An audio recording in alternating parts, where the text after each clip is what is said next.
We are travelling to a time so ancient, so impossibly remote, that it exists beyond the reach of human memory, beyond recorded history, beyond anything your ancestors could have witnessed.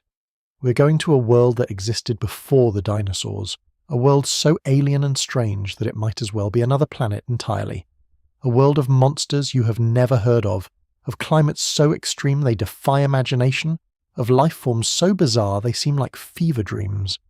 This is Earth as it was 300 million years ago, and you're about to see what it really looked like.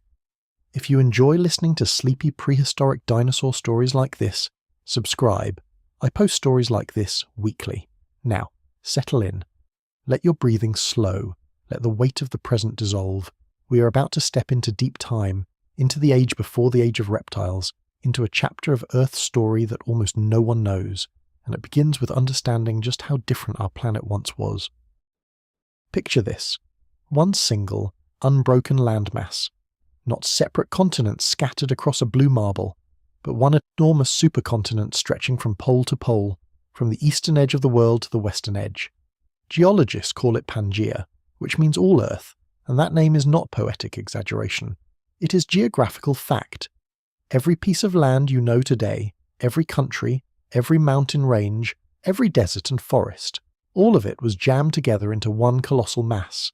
North America pressed against Europe and Africa, South America locked against Africa's west coast, Antarctica, Australia, India, all connected in ways that seem impossible when you look at a modern map. Stand anywhere on Pangaea and you could theoretically walk to anywhere else without ever seeing an ocean. From what would one day become the Arctic to what would become the tip of South America, from future Australia to future Norway, it was all connected. One continuous stretch of rock and soil and life, thousands upon thousands of miles in every direction, and it was enormous beyond comprehension. We're talking about a continent that covered roughly 1/3 of Earth's entire surface. Imagine the largest desert you can think of, then multiply it by 1,000. That gives you a sense of the interior of Pangaea, a land so vast that weather systems could travel for months without encountering water.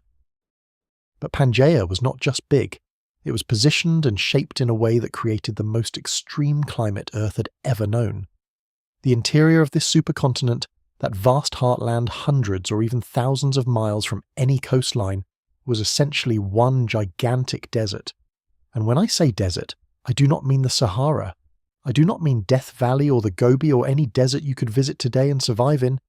I mean something far worse, far more hostile. Imagine the driest place on Earth right now, the Atacama Desert in Chile, where some weather stations have never recorded a single drop of rain. Now imagine that stretched across an area the size of Asia. That is what you're dealing with in the heart of Pangaea. Why was it so dry? The answer lies in basic atmospheric physics. When air masses move across oceans, they pick up moisture through evaporation. Water molecules rise into the air carried by heat and wind, gradually saturating the atmosphere. When those moist air masses hit land, they cool, and the moisture condenses and falls as rain. But the farther inland you go, the less moisture remains in the air. Every mile inland means a little less water vapour, a little less potential for rain. Modern continents experience this to some degree. That is why Central Asia is drier than coastal China. That is why Nevada is drier than California. But Pangaea took this principle to an extreme that makes modern geography look tame by comparison. Air masses moving inland from the Panthalasic Ocean, that enormous world-spanning sea that surrounded Pangaea, would drop their moisture in the first few hundred miles. Coastal regions might get seasonal rainfall, might support forests and animal life. But by the time those air masses reached the interior, they were bone dry, completely wrung out, not a drop of moisture left. And unlike modern continents, there was nowhere else for moisture to come from. No inland seas like the Mediterranean, no great lakes, no mountain ranges forcing air upward to create localized rain systems, just flat, endless, baking deserts stretching to the horizon and far beyond. The temperature swings in this interior wasteland would have been absolutely brutal. Without large bodies of water to moderate climate, without moisture in the air to hold heat, the extremes were unlike anything we experience today. Summers in the Pangaean interior could reach temperatures that would kill most modern animals within hours. We are talking about 120 degrees Fahrenheit, 130, maybe even 140 in the shade, if you could find any shade. The sun would beat down on bare rock and sand, heating the ground until it was too hot to touch, radiating that heat back into the air until the entire landscape shimmered and wavered like a mirage. Nothing moved during the day except dust storms. Nothing could. Any animal caught in the open would cook. Winters, meanwhile, could plunge well below freezing, even in equatorial regions. The thin, dry air could not hold heat once the sun went down. Nighttime temperatures might drop 60 or 70 degrees from daytime highs. You could experience summer and winter in the same 24-hour period. This created a landscape that was almost entirely barren over huge stretches. Vast expanses of red rock and sand, baked hard as concrete by relentless sun, scoured by dust storms that could last for weeks. If you were transported to the Pangaean interior, you would probably think you had landed on Mars. The resemblance would not be accidental. Both are worlds where water is scarce to the point of absence, where temperature extremes dominate, where life, if it exists at all, clings to the margins. But life, as it always does, found a way. Not in the interior, not in those vast dead zones, but along the coasts and in a few scattered regions where geography created slightly less hostile conditions. Life was hanging on, and it was weird. This was the Permian period, roughly 300 million years ago to 250 million years ago, and it represented a world in transition. The great coal forests of the Carboniferous period, those steamy swamps that had covered much of the planet for tens of millions of years, were mostly gone. Pangaea's formation had disrupted ocean currents and changed global climate patterns, drying out much of the world. The animals that had thrived in those wet forests, the giant dragonflies with 2-foot wingspans, the enormous millipedes as long as a car, they were vanishing or already extinct. In their place, a new kind of life was emerging, life adapted to drier conditions, to seasonal water sources, to extremes. And the rulers of this harsh new world were not dinosaurs. Dinosaurs did not exist yet. They would not evolve for another 50 million years. They were not even mammals, though mammals as we know them did not exist either. No, the dominant land animals of the Permian were creatures called synapsids. Think of them as proto-mammals, though that description does not really do them justice.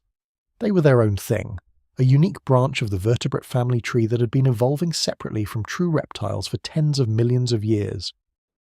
Synapsids had been around since the late Carboniferous, but they truly came into their own during the Permian. They were the first major group of land animals to develop many of the features we associate with mammals. Differentiated teeth, not just rows of identical pegs but specialized teeth for different functions, incisors for cutting, canines for tearing, molars for grinding. This allowed them to process food more efficiently than their ancestors. Some synapsids probably had whiskers, sensory organs that helped them navigate their environment. Some might have had the beginnings of fur or hair, though the evidence for this is debated. What is certain is that they were doing something different from the reptiles that came before them. They were experimenting with features that would one day define mammals, but they were not mammals, not yet. They were something else, an evolutionary experiment that would dominate the planet for tens of millions of years before giving way to the Age of Dinosaurs. And some of them were absolutely massive. Consider moschops, a herbivorous synapsid from the Middle Permian of what is now South Africa. This animal was built like a tank. Adults could reach lengths of 16 feet and weigh over 2,000 pounds. They had thick, heavily built skulls with massive bones reinforcing the top of the head. Scientists believe these skull structures were used for headbutting, either in combat with predators or in competition with other moschops during mating season. Picture a creature the size of a modern hippopotamus, covered in thick skin, with a skull designed to absorb tremendous impacts, wandering the semi-arid plains of Pangaea. They probably spent their days grazing on the tough, primitive plants that grew near water sources, always staying close to whatever moisture they could find, because water in the Permian was everything. Then there were the predators, animals that make modern carnivores look almost tame by comparison. One of the most fearsome was Gorgonopsid, a group of synapsid predators that lived in the late Permian. These were the apex predators of their time, the animals that ruled the food chain across much of Pangaea. Some species reached lengths of 10 feet or more. They had powerful, muscular bodies built for ambush hunting. Their limbs were positioned more upright beneath their bodies than typical reptiles, giving them greater speed and endurance. But what really made them terrifying were their teeth. Gorgonopsids had massive saber-like canine teeth, some up to 5 inches long, protruding from their upper jaws like daggers. These teeth were not just for show, they were killing weapons designed to puncture the thick hides of their prey and deliver devastating, fatal wounds. Imagine being a herbivore in the late Permian, coming down to a river to drink. The landscape around you is dry, rocky, hostile. You are thirsty, desperate for water. You lower your head to drink, and in that moment of vulnerability, a Gorgonopsid explodes from cover. It is faster than you expected, more powerful. Those saber teeth sink into your neck or shoulder, and it is over. This was the reality of life in the Permian. Predation was brutal, efficient, and constant. But not all synapsids were giants. Some were smaller, more agile, exploring different ecological niches. There were insectivores no bigger than modern rats, scurrying through underbrush and rock piles, hunting the enormous insects that still thrived in some regions. There were burrowing species that escaped the temperature extremes by living underground, emerging only at dawn or dusk when conditions were tolerable. There were semi-aquatic species that spent much of their time in rivers and lakes, exploiting resources that terrestrial species could not access. The diversity of synapsids during the Permian was remarkable. They had spread across Pangaea, adapting to nearly every available habitat. They were the success story of their age, the animals that had inherited the Earth after the Carboniferous forests collapsed, and they would remain dominant for millions of years, right up until everything changed. But before we get to that catastrophe, we need to understand what else was living in this ancient world. Because synapsids, as successful as they were, did not have Pangaea to themselves. There were early reptiles, true reptiles from the lineage that would eventually give rise to lizards, snakes, and dinosaurs. These Permian reptiles were mostly small, mostly inconspicuous. They looked like lizards, lived like lizards, filled the same ecological roles. They ate insects, small vertebrates, plants. They basked in the sun to warm their bodies, retreated to shade or burrows to cool down. They were cold-blooded, dependent on external temperatures to regulate their metabolism. This made them less active than the synapsids, which likely had at least partially elevated metabolisms. But it also made them more efficient. A cold-blooded reptile needs far less food than a warm-blooded animal of the same size. In a world where food was often scarce, where droughts could last for months and vegetation could wither and die, that efficiency was a significant advantage. So the reptiles persisted, hanging on in the margins, waiting for their moment. They did not know it, but their descendants would one day rule the earth. But that was still far in the future. For now, they were bit players, background characters in the synapsid-dominated world of the Permian. Amphibians were still around too, though they were a shadow of what they had been during the Carboniferous. The Carboniferous period, from roughly 360 million years ago to 300 million years ago, had been the age of amphibians. Enormous salamander-like creatures had prowled the swamps, some reaching lengths of 15 feet or more. They had thrived in the warm, wet world of the coal forests, where water was everywhere and prey was abundant. But Pangaea's formation had dried out much of the world, and the great amphibians had declined dramatically. By the Permian, most amphibians were smaller, more restricted in range. They lived near permanent water sources, rivers and lakes that did not dry up during the long dry seasons. They were still predators, still dangerous if you were small enough, but they were no longer the dominant force they had once been. The world had moved on, and they were being left behind. The plant life of the Permian was equally strange. The great lycopod trees of the Carboniferous, those towering scale trees that had formed the canopy of the coal forests, were mostly extinct or reduced to small marginal forms. In their place, new types of plants were spreading. Seed ferns, called pteridosperms, were among the most common plants of the Permian. They looked like ferns, with delicate compound leaves, but they reproduced using seeds rather than spores. This was a major evolutionary innovation. Seeds are much more resilient than spores. They can survive long periods of drought, can be dispersed by wind or animals over great distances, can wait in the soil for years until conditions are right for germination. In the harsh seasonal climate of Pangaea, seeds were a winning strategy. Seed ferns spread across the supercontinent, forming forests along the coasts and in any region that received at least some rainfall. They were not the towering giants of the Carboniferous. Most were relatively small trees or large shrubs, but they were tough, adaptable, able to survive in conditions that would have killed their Carboniferous ancestors. Conifers were also beginning to spread during the Permian. Early conifers, ancestors of modern pines and spruces and firs, were experimenting with needle-like leaves and thick resinous bark. These adaptations helped them conserve water, survive in drier climates, resist fire. Conifers were still a relatively minor component of Permian forests, but they were on the rise. They were the future, though they did not know it yet. Cycads and their relatives, the Benetitales, were also present. These palm-like plants with thick trunks and crowns of tough waxy leaves were well adapted to arid conditions. They would become much more important in the Triassic and Jurassic periods, but they were already establishing themselves in the Permian, claiming ecological niches that other plants could not exploit. And then there were the horsetails, distant relatives of the giant horsetails that had thrived in Carboniferous swamps. Permian horsetails were smaller, less dominant, but they still grew in dense thickets along riverbanks and around lake shores. They were reminders of a wetter past, living fossils in a world that had moved on. The Permian world was a world of extremes, extreme dryness in the interior, seasonal flooding along the coasts, extreme heat during the day, freezing cold at night, extreme competition for resources because resources were scarce and localized. Water was life. If you could reach water, you could survive. If you could not, you died. It was that simple.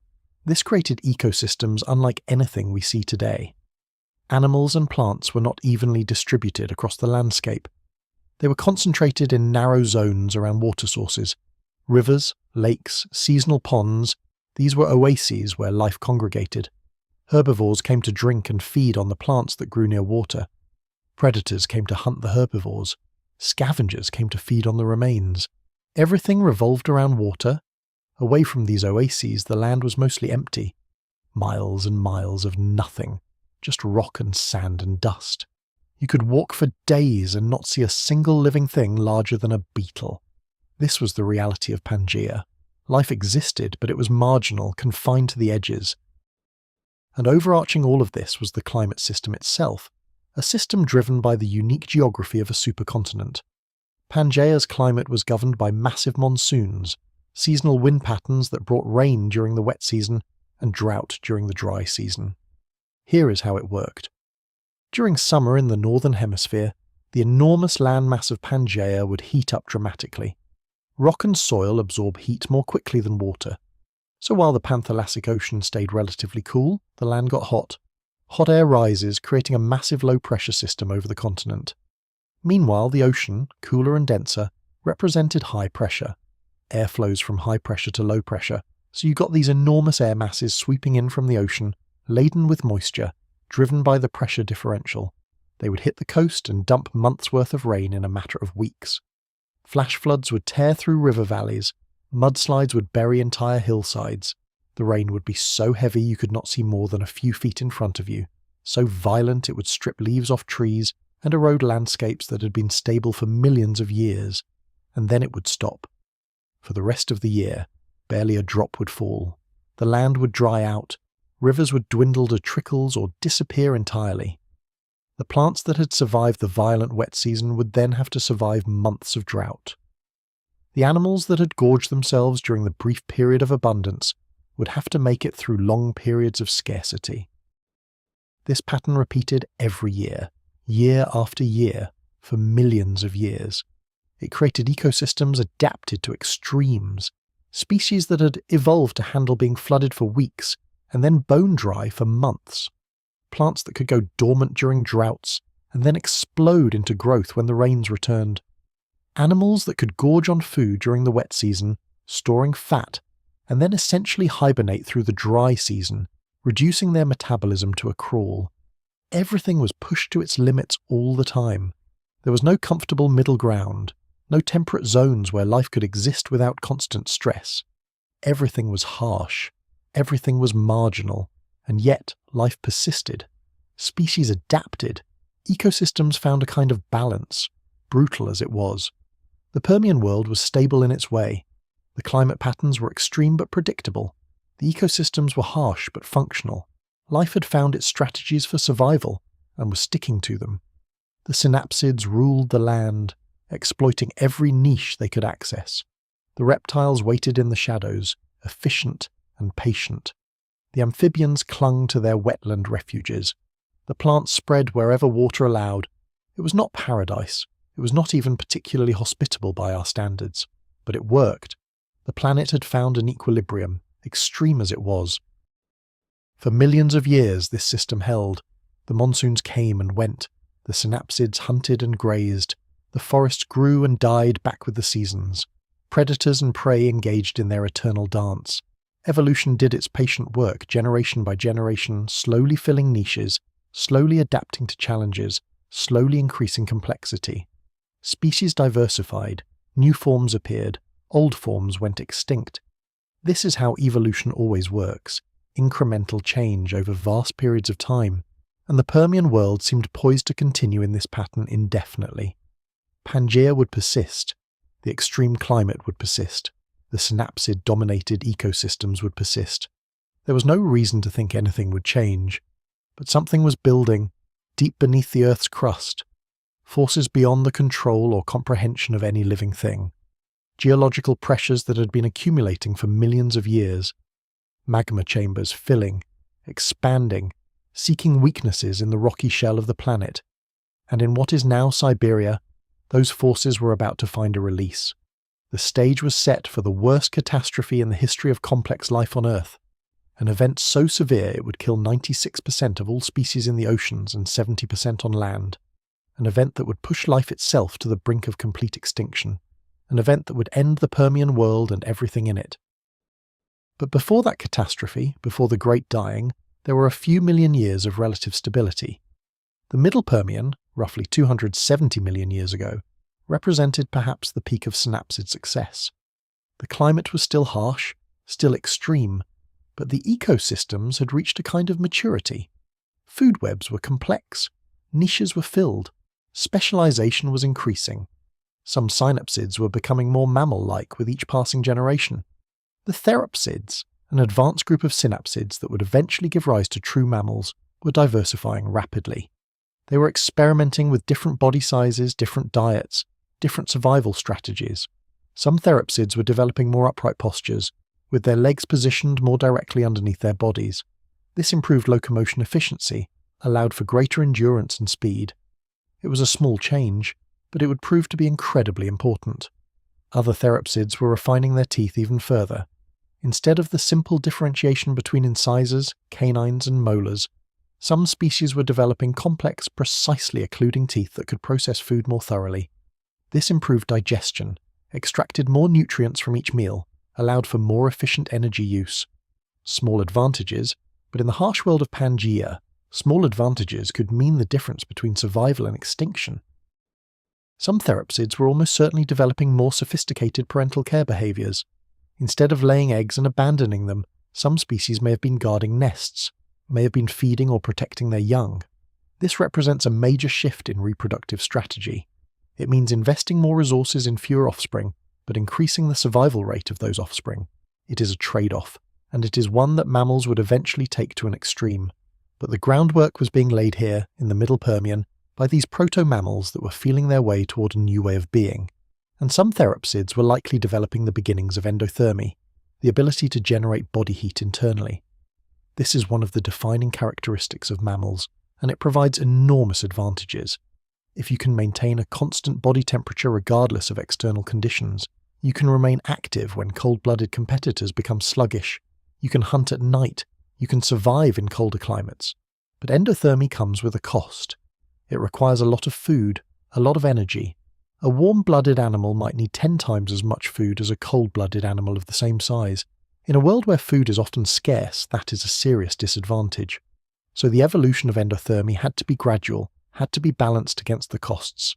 The therapsids were probably experimenting with partial endothermy, maintaining slightly elevated body temperatures, but not the full, constant internal heating of modern mammals. The point is, the Middle Permian was a time of innovation, of evolutionary experimentation. The synapsids were not a static group. They were dynamic, changing, adapting. and they seemed poised to continue their dominance indefinitely. But there were cracks in the foundation. Subtle at first, easy to miss unless you knew what to look for. The climate was becoming more extreme. Droughts were lasting longer. The wet seasons were becoming more violent. Temperature swings were becoming more dramatic. These were signs of stress in the global system, indications that something was changing. But to the animals living through it, generation by generation, the changes would have been imperceptible. Each generation experienced conditions only slightly different from their parents. Slightly hotter summers, slightly colder winters, not enough to seem alarming, just normal variation. But over thousands of generations, those small changes were adding up. The planet was heating up. Carbon dioxide levels in the atmosphere were rising. Ocean chemistry was beginning to shift. And deep beneath Siberia, magma was moving. The continents themselves were part of the problem. When Pangaea formed, it disrupted ocean currents that had been circulating for hundreds of millions of years. The world-spanning Panthalassic Ocean could no longer move heat from the equator to the poles as efficiently. This created temperature imbalances. The equator got hotter. The poles, which were still free of ice during the Permian, nevertheless became cooler than they had been. This increased the temperature differential between equator and poles, which intensified weather systems, which created more extreme storms, more violent monsoons. The formation of Pangaea had also exposed enormous amounts of rock to weathering. When rock weathers, when it breaks down through exposure to water and air and temperature changes, it absorbs carbon dioxide from the atmosphere. This is one of Earth's natural mechanisms for regulating atmospheric CO2 levels. More exposed rock means more carbon dioxide gets locked away in chemical reactions, which should cool the planet. But that process takes time, millions of years, and it was being overwhelmed by other processes that were releasing carbon dioxide. Volcanic activity was increasing. Not dramatically, not in ways that would be obvious to the animals of the time, but steadily. Little by little. Eruptions here and there, gradually pumping greenhouse gases into the atmosphere. The oceans were also releasing carbon dioxide. As temperatures rose, the solubility of CO2 in seawater decreased. Warmer water holds less dissolved gas, so the warming oceans were outgassing, adding to the atmospheric burden. These were positive feedback loops, mechanisms that amplify change rather than dampening it. Warming leads to more CO2 release, which leads to more warming, which leads to more CO2 release. The system was becoming unstable, but slowly, gradually, over timescales so long that no individual, no species could perceive the trend. To the synapsids of the late Permian, the world seemed stable. Yes, droughts were harsh. Yes, the monsoons were violent, but that had always been true. That was just how the world was. They could not know that they were living at the end of an age, that their world was about to end. And so they lived their lives. They hunted and ate and reproduced. They competed for mates and territory. They raised their young as best they could in a harsh world. They adapted to local conditions, made the best of what they had. Species continued to evolve, to diversify. New forms appeared. The ecosystems of the late Permian were, in their way, as complex and functional as any that had come before. Life was thriving within the constraints of the harsh Pangaean climate. There was no hint of the catastrophe that was coming, no warning signs that any animal could interpret, just the slow, inexorable build-up of geological forces that would soon be unleashed. And then, 252 million years ago, the Earth began to die. It started in Siberia. Deep beneath what is now northern Russia, magma had been accumulating in vast chambers. The pressure had been building for millions of years, and then the crust fractured. Not in one place, but across a region the size of Europe. And magma began pouring out, not in explosive volcanic eruptions, not in cone-shaped mountains spewing ash and lava. This was different. This was flood basalt volcanism, where lava simply wells up through enormous fissures in the Earth's crust and spreads across the landscape like blood from a wound. The volume of lava was unimaginable. We are talking about flows that could cover entire countries. Lava that piled up in layers, hundreds of meters thick, covering an area roughly the size of the continental United States. The Siberian Traps, as this volcanic province is now called, would eventually produce somewhere between 1 and 4 million cubic kilometers of lava. That is enough molten rock to bury the entire surface area of Earth under a layer 10 meters deep. Except it did not spread evenly. It concentrated in Siberia, creating a landscape of stacked lava flows that in some places reached 3 kilometers thick. But the lava itself was not the real problem. Lava flows, even enormous ones, are localized disasters. They destroy whatever they cover, but life elsewhere can survive. The real problem was what came with the lava. Every eruption released colossal amounts of volcanic gases into the atmosphere. Carbon dioxide, sulfur dioxide, hydrogen sulfide, methane, chlorine, fluorine. A toxic cocktail of compounds vented directly into the air at rates that dwarf anything from modern volcanoes. A single major eruptive pulse in the Siberian traps likely released more greenhouse gases than all of human civilization has produced to date. And these eruptions continued, not for days or weeks or even years. They continued for roughly 2 million years. Think about that. 2 million years of sustained volcanic activity, pumping poison into the atmosphere and oceans, pushing Earth's climate system further and further from equilibrium. The carbon dioxide began warming the planet almost immediately. Global temperatures started climbing. 5 degrees Celsius above baseline, then 10 degrees. Eventually the planet was 15 to perhaps 20 degrees Celsius, warmer than it had been before the eruption started. This does not sound like much until you realize what it means for ecosystems. The equatorial regions became uninhabitable. Temperatures regularly exceeded 50 degrees Celsius during the day. Nothing could survive there for long, no plants, no animals, nothing. The tropical zones that had been the most biodiverse, the most productive regions of the planet, became dead zones where nothing moved except dust devils and heat shimmer. But the warming was just the beginning of the cascade. The sulfur dioxide released by the eruptions combined with water vapor in the atmosphere to create sulfuric acid. Acid rain began falling across the planet, not occasionally, constantly. For thousands of years at a time, the pH of rainfall dropped so low that it could dissolve limestone and corrode exposed rock. Forests died as the acidic water destroyed their leaves and poisoned their roots through the soil. The soils themselves became toxic. The chemistry changed. Nutrients leached away. The microbial communities that make soil functional were killed off. What had been productive land became sterile wasteland where nothing could grow. The oceans began absorbing some of the carbon dioxide from the atmosphere, which sounds like it might have helped. It did not. When CO2 dissolves in seawater, it forms carbonic acid. This lowers the pH of the ocean, a process called ocean acidification, and it makes it increasingly difficult for marine organisms to build shells and skeletons from calcium carbonate. Coral reefs began dissolving. Shellfish could not form their protective coverings. The larvae of countless marine species died before they could reach adulthood because they could not build the structures they needed to survive. The base of the marine food web started collapsing. The organisms that everything else depended on were dying, and that sent shockwaves up through every level of the ocean ecosystem. But that was not the worst of it. As the oceans warmed, they lost their ability to hold dissolved oxygen. Cold water can hold much more oxygen than warm water. That is basic chemistry.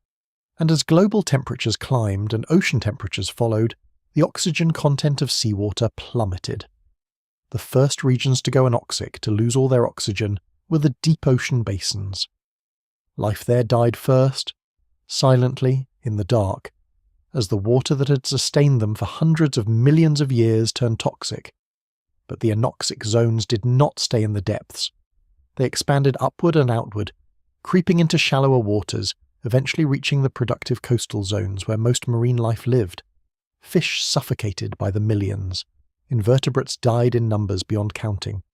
The oceans began to stink of hydrogen sulfide, the gas that smells like rotten eggs. This is produced by anaerobic bacteria, bacteria that thrive in oxygen-free environments. And as the oceans lost their oxygen, these bacteria took over. Hydrogen sulfide is highly toxic. As it bubbled up from the dying oceans, it poisoned coastal ecosystems. It added yet another stress to terrestrial life that was already being hammered by heat, acid rain, collapsing plant communities, and disintegrating food webs. The extinction began gradually, individual species disappearing here and there, isolated populations dying off, ecosystems becoming slightly less diverse year by year. But then it accelerated. The combined stresses of warming, acidification, anoxia, acid rain, and atmospheric toxins reached a tipping point. What had been a slow decline became a cascading collapse. Marine ecosystems went first. The Permian oceans had been incredibly diverse, filled with thousands of species that had evolved over tens of millions of years. Within about 60,000 years, which is geologically instantaneous, 96% of them were gone, not reduced in numbers, not pushed to the brink, gone, extinct, forever. Trilobites, those armoured arthropods that had dominated marine environments for over 250 million years, that had survived multiple previous mass extinctions, went completely extinct. Not a single species survived. Not one. Ancient fish lineages that had ruled the seas for 100 million years vanished. The coral reefs that had taken millions of years to build dissolved into the acidic waters, leaving behind nothing but sediment and ghosts. On land, the devastation was slightly less complete, but only slightly. About 70% of terrestrial vertebrate species went extinct. The great synapsid dynasties, those proto-mammals that had ruled the planet for tens of millions of years, were nearly wiped out. The massive herbivores like moschops disappeared. The apex predators like gorgonopsids vanished. Entire families, entire branches of the evolutionary tree were pruned away forever. A few lineages survived, huddling in whatever refuges they could find. A few species of small cynodonts, advanced mammal-like synapsids, managed to hang on. They would become the ancestors of all mammals, but their age of dominance was over. Now they were just trying to survive. The forests died, killed by heat, by acid rain, by atmospheric toxins, by the collapse of the nutrient cycles they depended on. Vast regions that had been forested for millions of years were reduced to bare rock and dead wood.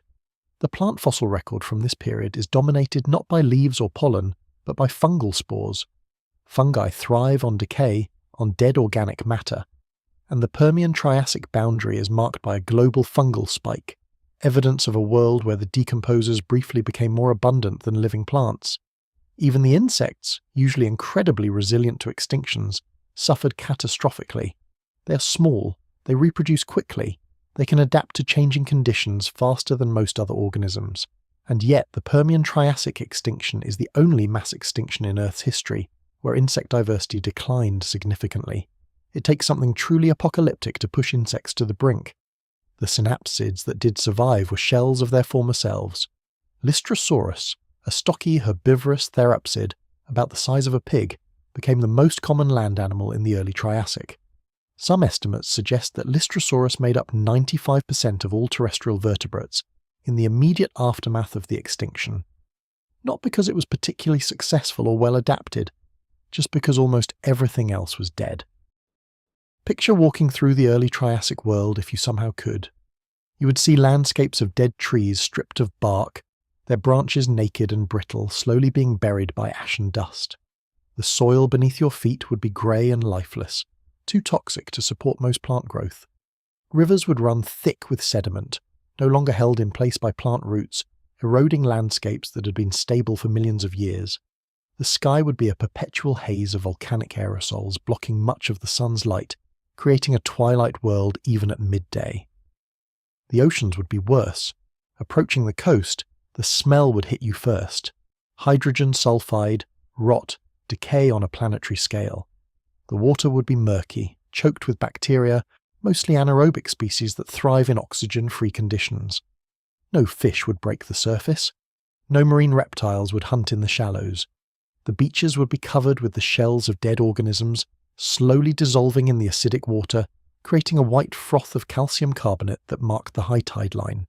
In some regions, massive blooms of green sulfur bacteria would turn the water purple or green, creating an alien seascape unlike anything in the modern world. These bacteria photosynthesize using hydrogen sulfide instead of water, and they only thrive in anoxic conditions.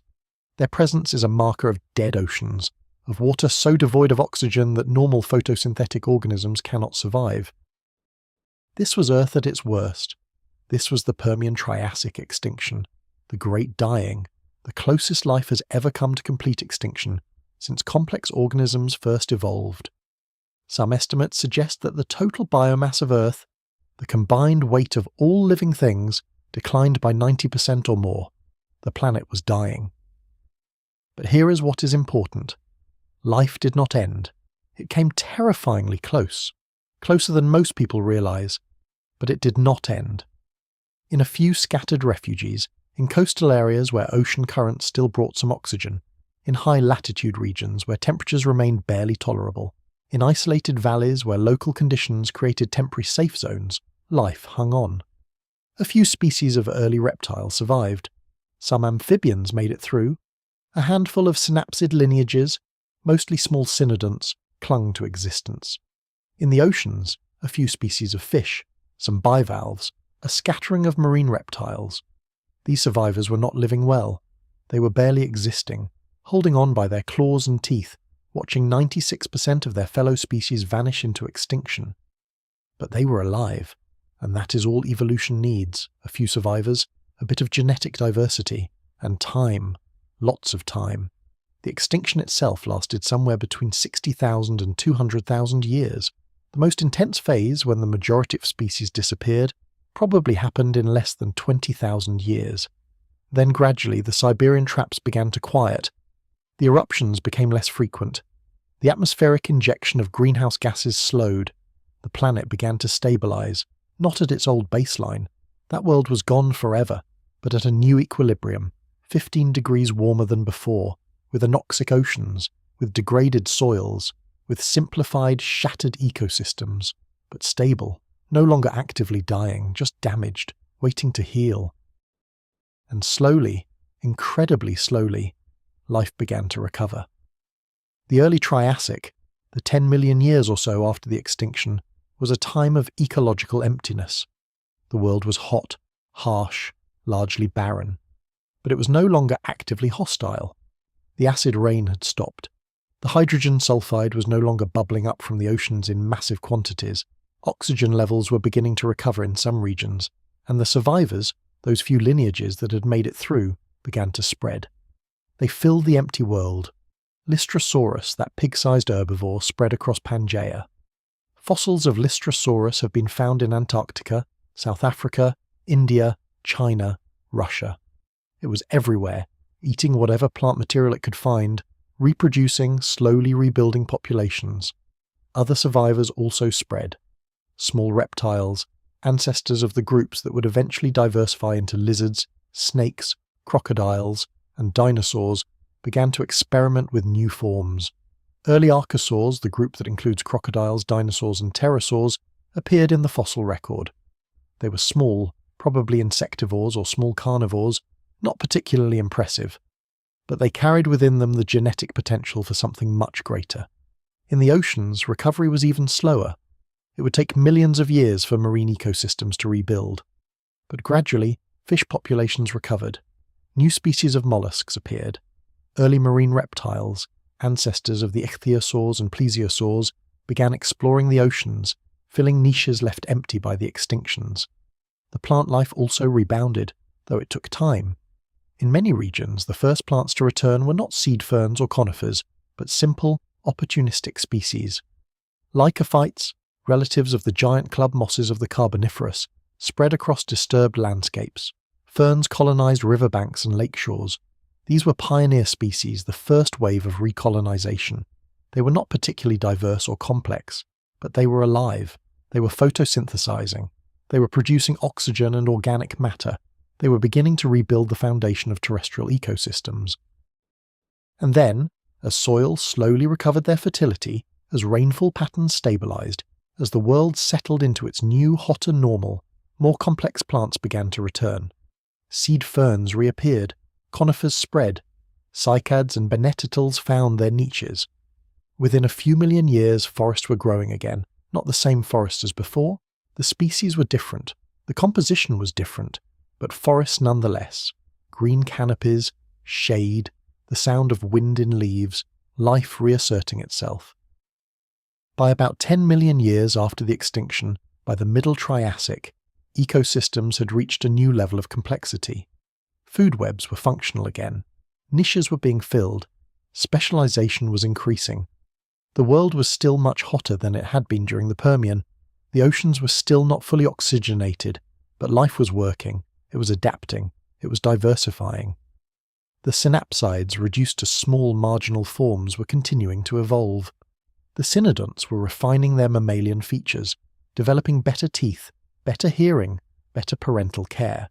They were not dominant anymore, but they were preparing, waiting for their next opportunity. The early archosaurs were also diversifying. Some were becoming larger, more powerful. Some were developing new feeding strategies. Some were experimenting with bipedalism, with walking on 2 legs instead of 4. This sounds like a small change, but it would prove to be revolutionary, because the archosaurs were splitting into 2 main lineages. One would lead to the crocodiles, the other would lead to the dinosaurs, and both were about to have their moment in the sun. The world was set, the stage was prepared, the catastrophe had passed, the survivors had spread and diversified, new ecosystems were forming different from what had come before, but functional, complex, full of life. The Triassic world was harsh, it was hot, it was seasonal, but it was stable, and into this stability, into this recovering world, 2 new groups were about to emerge and claim dominance. The dinosaurs were coming, but they were not here yet. They were still being shaped, still evolving, still waiting. And before they could rise, the world would have to transform one more time.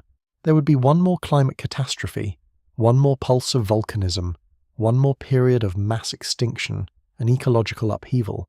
But this time, the dinosaurs would be ready. This time, they would not just survive.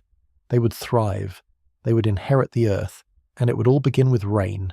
2 million years of rain. But before the rain could start, before the sky could break open and drown the world, the Middle Triassic had to run its course. And that is a story in itself. A story of a world learning to live again, of evolution doing its patient work, of ecosystems rebuilding piece by piece. A story of the world before the dinosaurs gave way to the Age of Dinosaurs, and that story continues now. The Middle Triassic, roughly from 247 million years ago to 237 million years ago, was a time of relative calm. The Earth had stabilized after the catastrophic devastation of the Permian extinction. Temperatures were still elevated, still much warmer than they had been during the Permian, but they were no longer climbing. The volcanic activity in Siberia had ceased. The oceans were slowly reoxygenating. The carbon cycle was finding a new balance. The survivors of the Great Dying had spread across Pangaea and were beginning to diversify.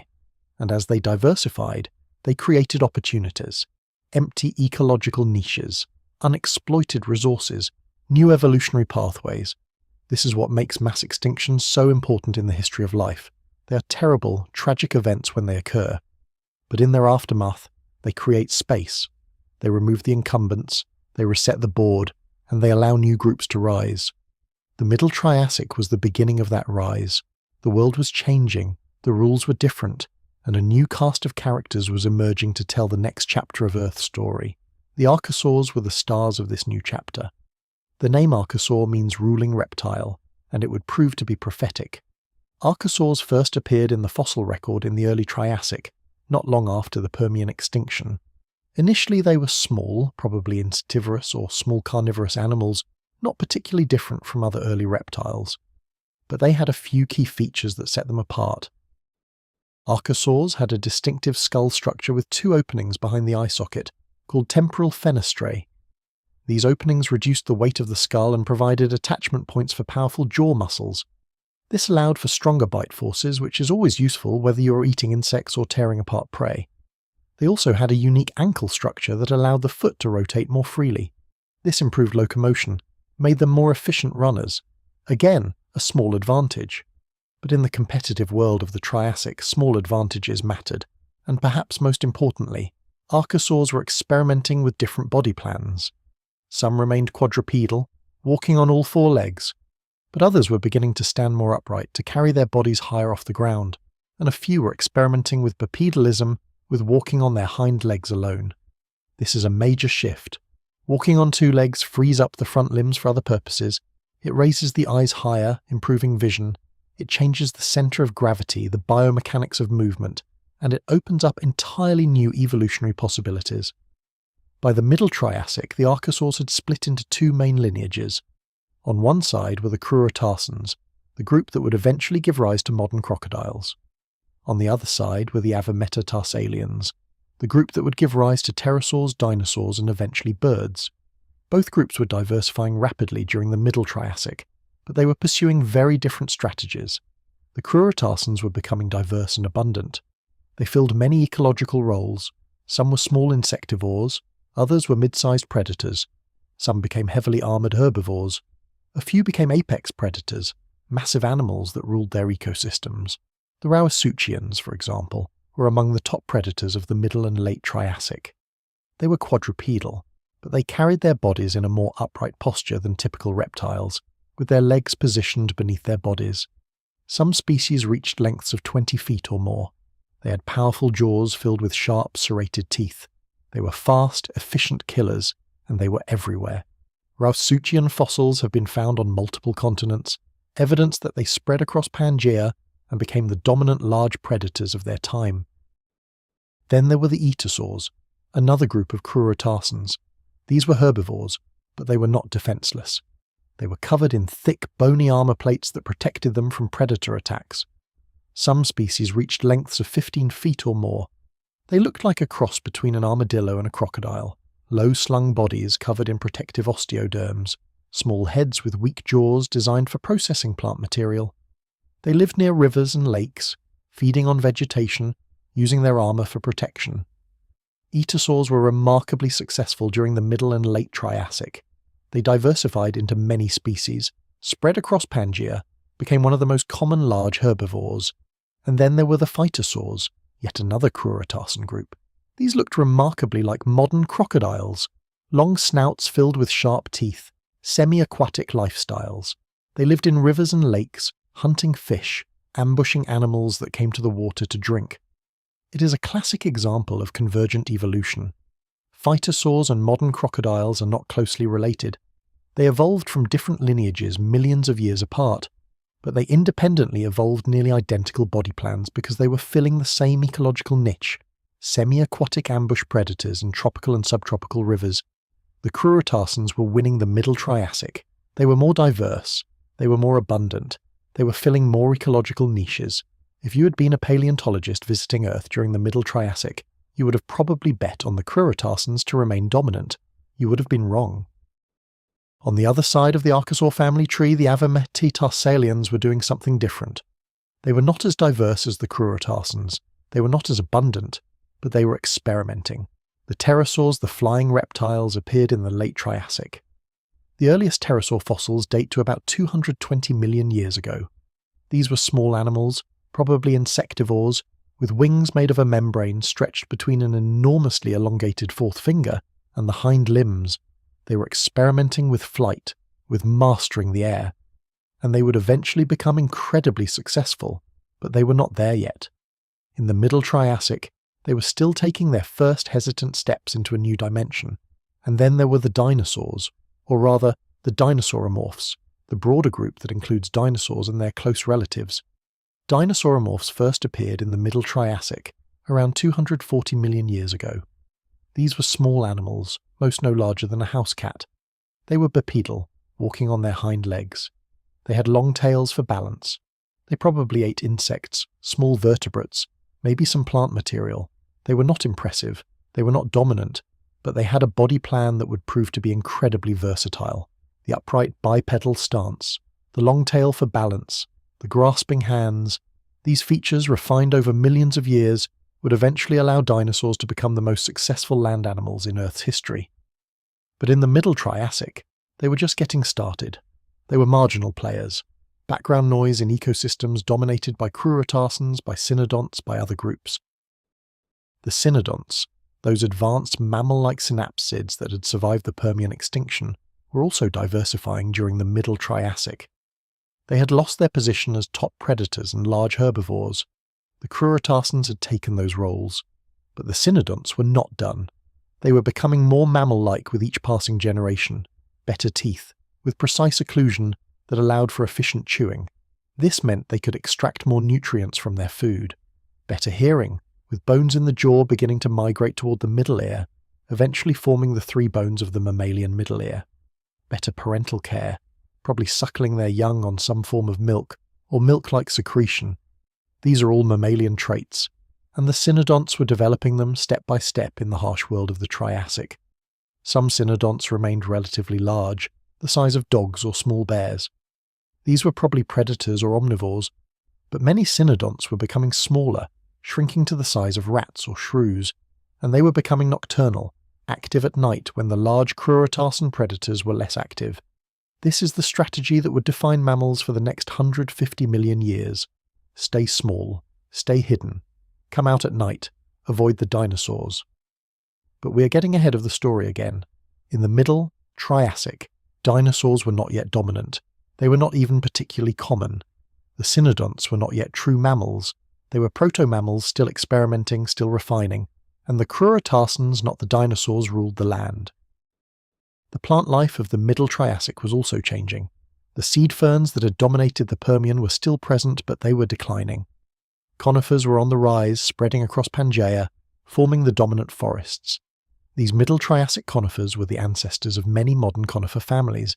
They had needle-like leaves that conserved water.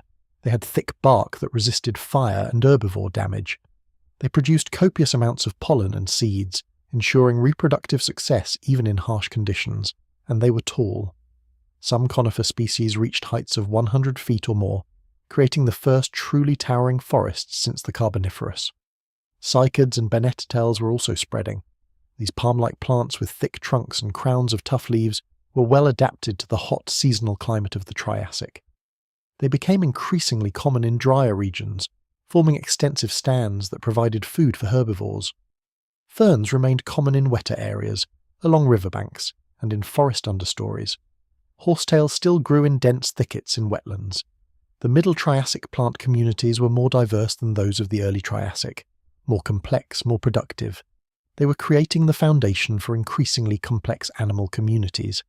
The oceans of the Middle Triassic were also recovering and diversifying. Marine reptiles were becoming more abundant and more diverse. The ichthyosaurs, fish lizards, were among the most successful. These were fully aquatic reptiles that had evolved from terrestrial ancestors. They looked remarkably like dolphins, with streamlined bodies, dorsal fins, tail flukes. This is another example of convergent evolution. Ichthyosaurs and dolphins are not related. They are separated by over 200 million years of evolution.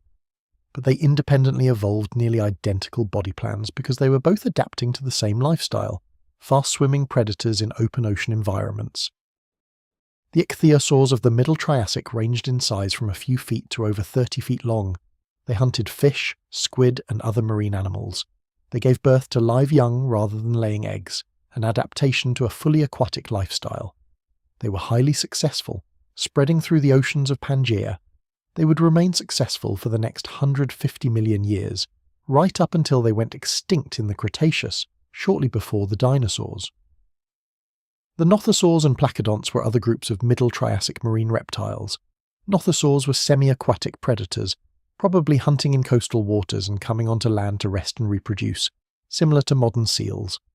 Placodonts were more unusual. They were heavily built reptiles with thick, blunt teeth designed for crushing shellfish. Some placodonts developed extensive body armor, covering themselves in bony plates. They looked like marine turtles, though they were not closely related to turtles. They were their own unique experiment in marine reptile evolution. And speaking of turtles, the first true turtles appeared in the late Middle Triassic. Progonocales, the earliest known turtle, lived around 220 million years ago. It already had a fully formed shell, evidence that the turtle body plan evolved earlier than we have fossil evidence for. Turtles would go on to become one of the most successful reptile groups, surviving to the present day essentially unchanged for over 200 million years. The Middle Triassic was also when the first true coral reefs began to reappear. Coral reefs had been devastated by the Permian extinction. The reef-building organisms of the Permian had gone extinct. It had taken 10 million years for new reef builders to evolve and begin constructing reefs again. But by the Middle Triassic, scleractinian corals, the ancestors of all modern reef-building corals, had appeared. They were beginning to construct reefs in shallow tropical waters. These reefs were not yet as extensive or as diverse as Permian reefs had been, but they were growing. They were creating new habitats. They were setting the stage for the great reef systems of the Jurassic and Cretaceous. The Middle Triassic world was, in many ways, a world of recovery and experimentation. The catastrophe had passed. The survivors had spread. And now evolution was exploring new possibilities, new body plans, new ecological strategies, new ways of living. The planet was hot. It was still much warmer than the Permian had been, There was no ice at the poles, sea levels were high, the climate was strongly seasonal, with monsoons bringing heavy rains to coastal regions during the wet season and long droughts dominating the rest of the year. But the ecosystems were functional, food webs were complex, life was abundant, the world was working, and it seemed poised to continue in this pattern for millions of years. The crurotarsans dominating the land as large predators and herbivores, the cynodonts filling small insectivore and omnivore niches, the early dinosauromorphs hanging on in the margins, the marine reptiles diversifying in the oceans, the conifers spreading across Pangaea. Everything seemed stable, predictable. But stability in Earth's history is always temporary. The planet is a dynamic system. Climate changes, continents shift, volcanoes erupt. And sometimes those changes are gradual, incremental, and sometimes they are catastrophic. The Middle Triassic world was about to face another test, not as severe as the Permian extinction. Nothing would ever be that severe again, but dramatic nonetheless, transformative, world-changing. And when it was over, the dinosaurs would no longer be marginal players, they would be ascendant, on their way to dominance, and the crurotarsans, those rulers of the Middle Triassic, would be in decline, heading toward extinction. The stage was being set for the Age of Dinosaurs, but first the sky had to break open. First, the rain had to come, and it was coming. Deep beneath the Earth's crust, in what would one day be called Alaska and British Columbia, magma was moving, rising, seeking weaknesses, building pressure. The Wrangellia large igneous province was about to erupt, and with it would come 2 million years of rain. The Late Triassic began around 237 million years ago, and for a while it looked much like the Middle Triassic had. The climate was hot and seasonal. The crurotarsans still dominated. The Rauisuchians were the top predators across much of Pangaea. Etosaurs were abundant herbivores, their armoured bodies common sights along riverbanks and in floodplains. Phytosaurs lurked in every major river system, ambushing prey at the water's edge. The cynodonts were still around, still small, still nocturnal, still refining their mammalian features. The dinosauromorphs were still marginal. A few species here and there, small bipedal animals filling minor ecological roles. Nothing suggested they were about to become important. The plant communities were dominated by conifers in most regions, with cycads and seed ferns filling in drier or more disturbed areas. The oceans teemed with ichthyosaurs, nothosaurs, early turtles, and increasingly diverse fish communities. Coral reefs were expanding. The world seemed stable, and then, around 234 million years ago, the Wrangellia volcanic province began to erupt. This was another flood basalt event, similar in some ways to the Siberian traps that had caused the Permian extinction, but smaller in scale. The Wrangellia eruptions would produce somewhere between 1 and 3 million cubic kilometers of lava. That is enormous, absolutely catastrophic, but it is less than what Siberia produced, and the eruptions were not continuous. They came in pulses, periods of intense activity followed by relative quiet, then more eruptions. This pattern would continue for hundreds of thousands of years, and with each eruptive pulse came a surge of carbon dioxide, sulfur dioxide, and other volcanic gases. The climate responded. Global temperatures began to rise again, not as dramatically as during the Permian extinction, but significantly. 5 degrees Celsius, then 8, then 10. The already hot Triassic world got hotter. The monsoons intensified. More evaporation from the warming oceans meant more moisture in the atmosphere. More moisture meant more rain. Much more rain. The seasonal patterns that had characterized the Triassic began to break down. The wet seasons got longer. The dry seasons got shorter. In some regions, the dry season disappeared entirely. It just rained, and rained, and rained. This was the beginning of the Carnian pluvial episode, the event that would last for 2 million years, the event that would drown the deserts and transform the world, the event that would end the age of crurotarsans and begin the age of dinosaurs. At first, the changes were subtle, slightly more rain than usual, rivers flowing a bit longer into the dry season, plants spreading into areas that had been too dry to support them. The animals noticed, of course. More water meant more plant growth. More plant growth meant more food for herbivores. More herbivores meant more food for carnivores. Initially, the increased rainfall might have seemed like a blessing, but it did not stop. The monsoons kept intensifying, the rainfall kept increasing, and the world began to transform. The interior deserts of Pangaea, those vast baking wastelands that had been essentially lifeless for millions of years, began to fill with water. Rivers that had been seasonal streams flowing only during brief wet seasons became permanent waterways. Lakes formed in depressions that had been dry for geological ages. Vegetation, dormant seeds that had been waiting perhaps for millennia, began to sprout. Ferns, horsetails, early conifers, they spread across landscapes that had known nothing but rock and sand. This was an ecological revolution. For the first time since Pangaea formed, the interior of the supercontinent was habitable. Not everywhere, not all at once, but in growing pockets, expanding zones where water and plant life and opportunity existed, and animals followed. Herbivores moved inland, following the spreading vegetation. Predators followed the herbivores. Insects exploded in diversity, taking advantage of the abundant moisture and plant material. Amphibians, which had been restricted to narrow zones along coasts and around permanent water bodies, suddenly had new territories to colonize. Semi-aquatic reptiles, ancestors of crocodiles, found countless new rivers and lakes to exploit. The world was opening up. But not everyone benefited. The Cruritarsans, dominant for so long, began to struggle. The Rauisuchians, those massive apex predators, were adapted for semi-arid conditions. They were ambush hunters, relying on cover and surprise. Their large bodies generated a lot of heat. In the increasingly humid world of the Carnian pluvial episode, they began to suffer. Thermoregulation became difficult.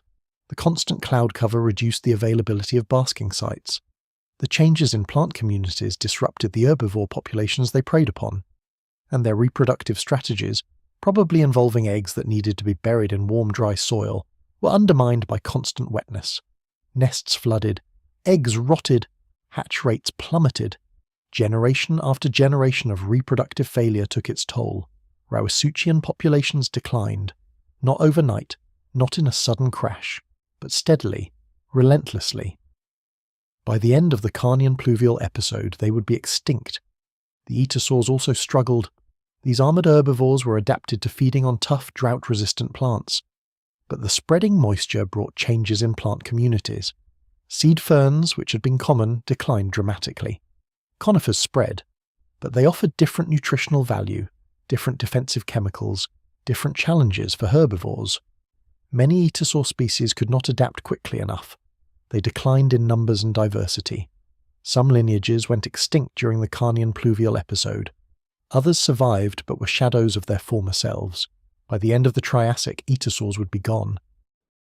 The rhynchosaurs, another group of dominant herbivores in the earlier Triassic, were hit even harder. These were pig-sized reptiles with beaks and specialized teeth for processing plant material. They had been incredibly successful, incredibly abundant. Rhynchosaur fossils are among the most common vertebrate fossils in many Middle Triassic deposits. But they were specialists. They depended on specific types of seed ferns. And when those seed ferns declined during the Carnian pluvial episode, the rhynchosaurs declined with them. They went extinct, completely. Not a single lineage survived. The changing world had no place for them, but while these dominant groups were declining, other groups were thriving. The dinosauromorphs, those marginal bipedal reptiles that had been hanging on in the background, suddenly found themselves with opportunities. Their small size was an advantage in a fragmenting, rapidly changing landscape. They could exploit temporary resources, move quickly to new areas, survive in habitats that were too small or too unstable for larger animals. Their upright posture and bipedal locomotion gave them efficiency of movement. In waterlogged environments, where you're constantly moving through mud and standing water, every bit of efficiency matters. Animals with sprawling limbs, legs sticking out to the sides, sink deeper and expend more energy with every step.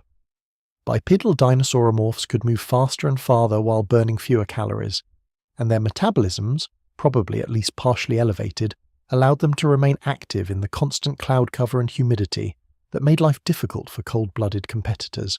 They began to diversify. New species appeared. Body sizes started to vary. Some lineages became larger, moving into predator niches left empty by declining Cruritarsans. Others remained small, refining their insectivorous or omnivorous strategies, and the first true dinosaurs emerged. The earliest definitive dinosaur fossils come from the late Carnian, right in the middle of the pluvial episode. Herrerasaurus, Eoraptor, Staurikosaurus, these were among the first. They were small, no more than 6 feet long. They were bipedal, fast, agile. They had grasping hands with flexible fingers. They probably ate small animals, insects, maybe some carrion. They were not impressive by later standards, but they were successful. They were spreading. They were beginning to fill ecological roles, and they would keep evolving, keep diversifying, keep expanding. The pterosaurs, those flying reptiles, also appeared during the late Triassic. The earliest pterosaur fossils date to around 220 million years ago, near the end of the Carnian pluvial episode. These were small animals with wingspans of perhaps 3 feet. They had long tails and teeth, and they probably hunted insects on the wing. The Carnian pluvial episode created atmospheric conditions favourable for flight. Constant moisture meant predictable air currents and thermals. The explosion of insect diversity provided abundant food. The pterosaurs took to the skies and would remain there, evolving into increasingly diverse and spectacular forms for the next 150 million years. The crocodile lineage also began its move towards semi-aquatic lifestyles during the Carnian pluvial episode. With so much water now present across Pangaea, with rivers and lakes forming where none had existed before, there were countless opportunities for semi-aquatic predators. Early crocodilians, still mostly terrestrial during the Middle Triassic, began spending more time in water. They developed flattened tails for swimming. Their nostrils migrated toward the tops of their snouts, allowing them to breathe while mostly submerged. They evolved armor plating for protection. By the end of the Triassic, recognizable crocodiles were spreading through rivers and swamps across Pangaea. They would go on to become one of the most successful reptile groups, surviving to the present day. In the oceans, the Carnian pluvial episode also brought changes. All that rainfall meant enormous amounts of fresh water and sediment pouring into the seas. Coastal waters became brackish, less salty. The sediment load made the water murky, reducing light penetration. And this stressed marine ecosystems. The coral reefs that had been rebuilding suffered. Many reef systems collapsed. The species that survived were those that could tolerate variable salinity and low light conditions. Marine reptile communities also changed. Some groups declined or went extinct, others diversified. The early plesiosaurs and pliosaurs, which would dominate Jurassic oceans, appeared during the late Triassic. These were long-necked or short-necked marine reptiles with 4 flippers, perfectly adapted to life in the oceans. They would go on to become the apex predators of Mesozoic seas. The plant communities underwent perhaps the most dramatic transformations. The seed ferns that had dominated for so long were pushed to the brink. Most lineages went extinct during or shortly after the Carnian pluvial episode.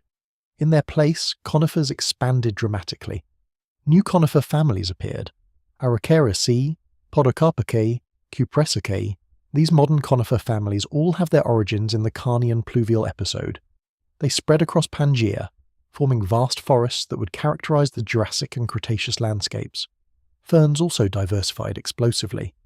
The constant moisture created perfect conditions for fern reproduction, which depends on standing water for the swimming sperm to reach the eggs.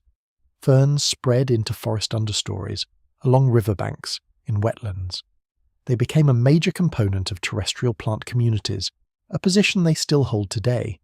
Horsetails, those primitive plants related to the giant club mosses of the Carboniferous, also expanded. They formed dense thickets in wetlands, their hollow stems and extensive root systems perfectly adapted to waterlogged soils. The world was being remade. Species that had dominated for tens of millions of years were vanishing. New groups were rising to take their places. Ecosystems were being restructured from the ground up, and all because of rain. 2 million years of rain. It sounds impossible. How can it rain for 2 million years? But it did. Not constantly, not everywhere at once, but with such frequency and intensity that Earth's landscapes were permanently transformed. The geological record preserves this transformation in exquisite detail. Rock layers from the Carnian show a clear shift from red, oxidized sediments, typical of arid conditions, to grey and black sediments, rich in organic matter, typical of wet, swampy conditions. These wet sediments are found on every continent: North America, South America, Europe, Asia, Africa, Antarctica, Australia. Everywhere geologists look, they find the same pattern. dry conditions before the Carnian, wet conditions during the Carnian, return to somewhat drier conditions after the Carnian. This was a global event, a planet-wide transformation. The isotopic chemistry of Carnian rocks tells the same story. Carbon isotope ratios shift dramatically at the beginning of the pluvial episode, indicating massive injections of volcanic carbon dioxide into the atmosphere. Oxygen isotope ratios show changes in temperature and rainfall patterns. Sulfur isotopes point to increased weathering of rocks, which only happens when you have lots of water flowing over the landscape for extended periods. The evidence is overwhelming. The Carnian pluvial episode really happened. For 2 million years, Earth was a much wetter place than it had been before or would be after, and that wetness changed everything. By the time the Wrangell volcanic province finally quieted down, by the time the carbon dioxide injections slowed and the climate began to stabilize, the world was unrecognizable compared to what it had been before. The deserts of central Pangaea were gone, replaced by seasonal forests and wetlands. The Crurotarsans, once dominant, were in steep decline or already extinct. The dinosaurs, once marginal, were becoming common. The pterosaurs had conquered the skies, the crocodiles had claimed the rivers, the conifers ruled the forests, the ichthyosaurs, plesiosaurs and plesiosaurs divided the oceans. A new world order had been established, and it would last for the next 150 million years, through the rest of the Triassic, through the entire Jurassic, through the Cretaceous, right up until an asteroid slammed into what is now Mexico 66 million years ago and ended the Age of Dinosaurs. But that is far in the future. For now, in the late Triassic around 230 million years ago, as the rain finally began to ease and the skies slowly cleared, the dinosaurs were ascendant. They had survived when others failed. They had thrived when others struggled. They had been in the right place at the right time with the right adaptations, and now they were poised to inherit the Earth. Over the next few million years, dinosaurs would diversify explosively. By the end of the Triassic, there would be dozens of species. Small insectivores no bigger than chickens, mid-sized predators like Colophysis, running down prey in packs, early herbivores like Plateosaurus, experimenting with the body plans that would eventually give rise to the giant sauropods. By the Jurassic, dinosaurs would dominate every terrestrial ecosystem. They would occupy every major ecological niche. They would spread to every continent. They would evolve into forms so diverse, so bizarre, so spectacular, that they still capture our imaginations today. And it all started here, in the world before the dinosaurs, in the Permian world of synapsids and seed ferns, in the catastrophe of the Great Dying, in the recovery of the Triassic, in the transformation of the Carnian pluvial episode, in 2 million years of rain that changed everything.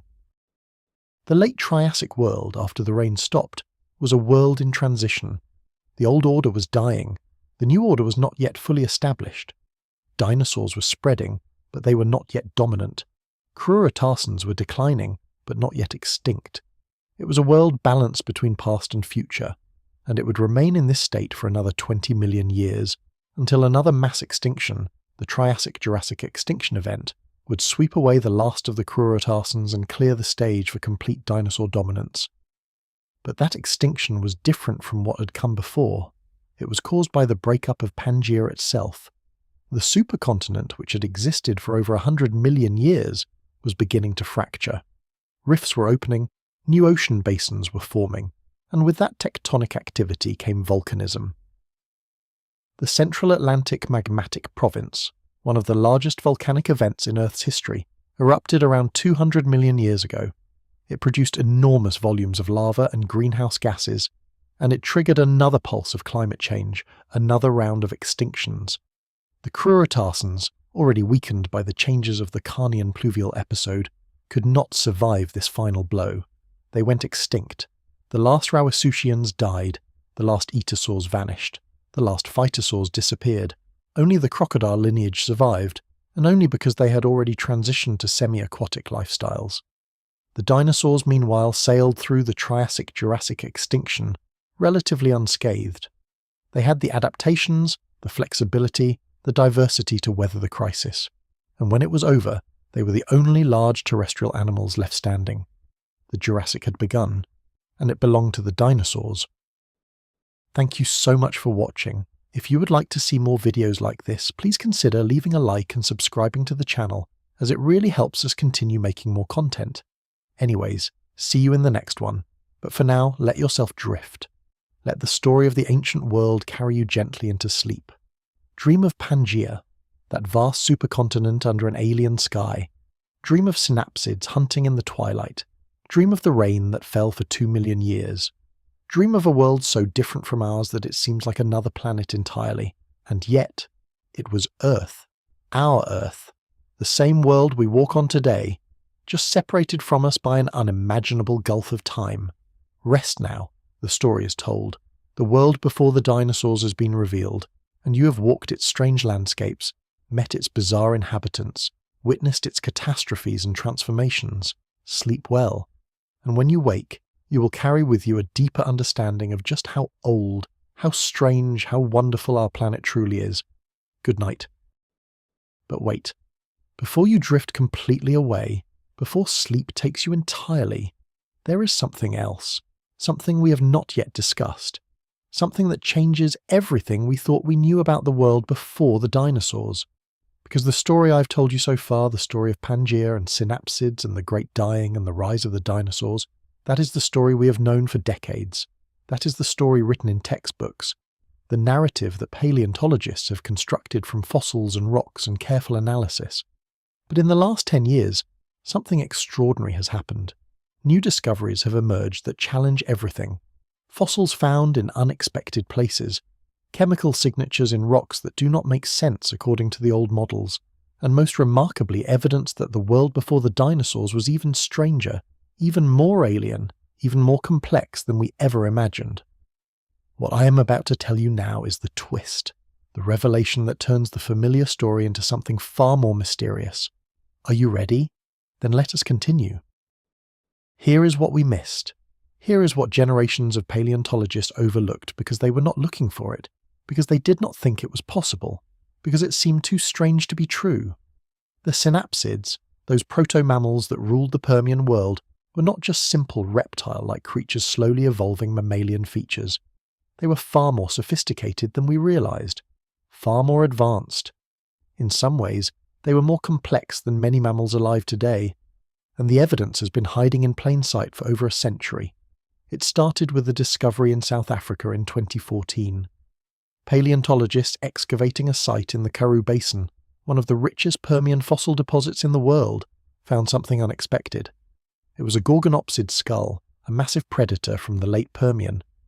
Gorgonopsid skulls are not unusual in the Karoo. Hundreds have been found over the years, but this one was different. When the researchers CT scanned it, looking at the internal structures, they found something that should not have been there. The brain case showed evidence of a massively enlarged cerebellum and cerebral cortex, much larger than any reptile, much larger than should have been possible for a Permian synapsid.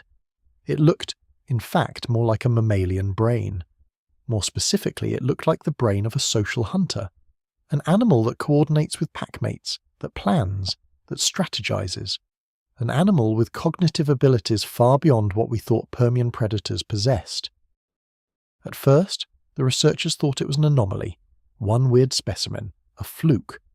But then other labs started looking at other gorgonopsid skulls with modern CT scanning technology, and they found the same thing, again and again, enlarged brain structures, evidence of sophisticated neural anatomy.